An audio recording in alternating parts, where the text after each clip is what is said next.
আজ আমি কাঠের উনুনে বানাচ্ছি গোটা রান্না। চলো কিভাবে বানাচ্ছি দেখো। আমি এখানে হাঁড়ির মধ্যে বানাবো গোটা রান্নাটা, তাই আমি হাঁড়ির মধ্যে তেল ঢেলে দিচ্ছি। একটু বেশি করেই তেল দিচ্ছি। দেবার পরে তেলটা গরম হয়ে গেলে আমি এখানেতে শুকনো লঙ্কা, তেজপাতা আর পাঁচফোড়ন দিচ্ছি। তারপরে আমি গোটা আলু দিয়ে দিচ্ছি। আলুগুলোর সাইজটা একটু ছোট ছোট, তাই আমি গোটা দিচ্ছি। যেহেতু গোটা রান্না সবই তো গোটাই তো দিতে হবে, তাই আমি গোটা গোটা আলু দিয়ে দিচ্ছি 8 থেকে 10টা। আলুগুলো একটু নেড়ে চেড়ে নেবার পরে দুটো রাঙালু দিয়ে দিচ্ছি আর একটা গাজর দিয়ে দিচ্ছি। গাজর যেহেতু বড়, তাই গাজরগুলো একটু টুকরো করে দিয়েছি সিদ্ধ হতে যাতে সুবিধা হয়। আর শিম, বিম কড়াই দিয়ে দিচ্ছি। দেবার পরে আমি ভালো করে নেড়ে চেড়ে নিচ্ছি। একটু সময় ধরে নেড়ে চেড়ে নিতে হবে। দেখো এখানে নেড়ে চেড়ে নেবার পরে আমি এখানে কড়াই ভিজিয়ে রেখলাম। এখানে আমি 5 রকমের কড়াই আমি ভিজিয়ে রেখেছিলাম।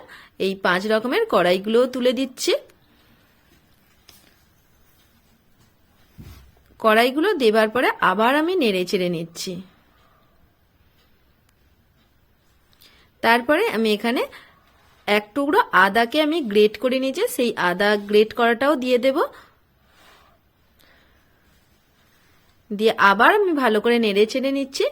নাড়তে নাড়তে এখানে স্বাদ মতন আমি নুন দিয়ে দিচ্ছি আর হলুদের গুঁড়ো দিচ্ছি 1 চামচের একটু বেশি, আর লঙ্কার গুঁড়ো দিয়ে দিচ্ছি 1 চামচের একটু বেশি।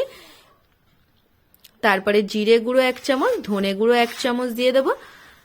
তোমাদের গোটা রান্নার যেরকম পরিমাণটা হবে সেই রকমই মশলাগুলো দেবে। দেখো মশলাগুলো দেবার পরে আবার একটু ভালো করে নেড়ে চেড়ে নিচ্ছি।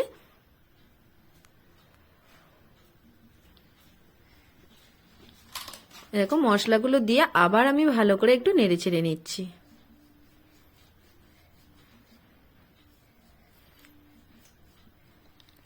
দেখো নাড়া মোটামুটি আমার হয়ে গেছে। আর 1 চিমটে আমি চিনি দিচ্ছি।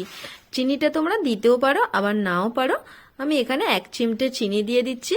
আর দেখো এখানে এই যে ছোট সাইজের বেগুন 4টে দিয়েছি আর মটরশুঁটি দিচ্ছি। মটরশুঁটিগুলো গোটা গোটাই দিয়েছি। দিয়ে আবার আমি নেড়ে চেড়ে নিচ্ছি। কিছুক্ষণ নাড়তে নাড়তে আমি এখানে জল দেব। খুব বেশি আমি জল দেব না, অল্প করেই জলটা দেব।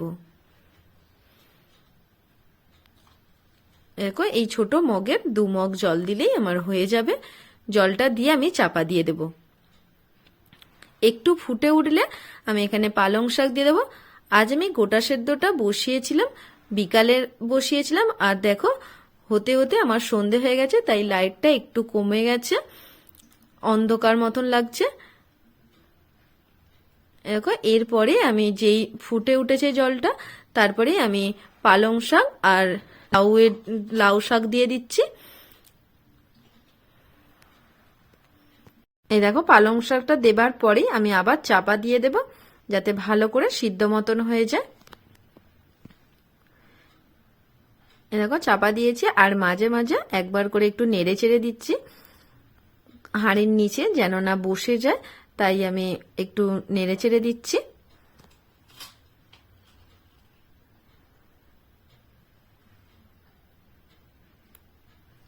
এইভাবে কাঠের উনুনের মধ্যে গোটা সেদ্ধ বানালে খেতে খুবই ভালো লাগবে।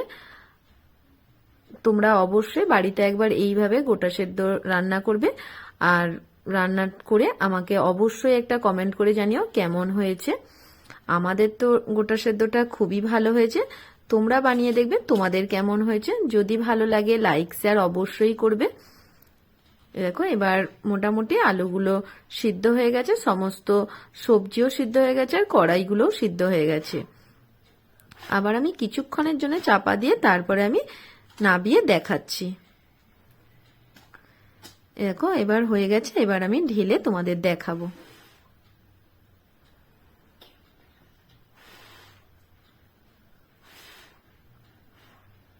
দেখো কালারটা কতটা সুন্দর লাগছে।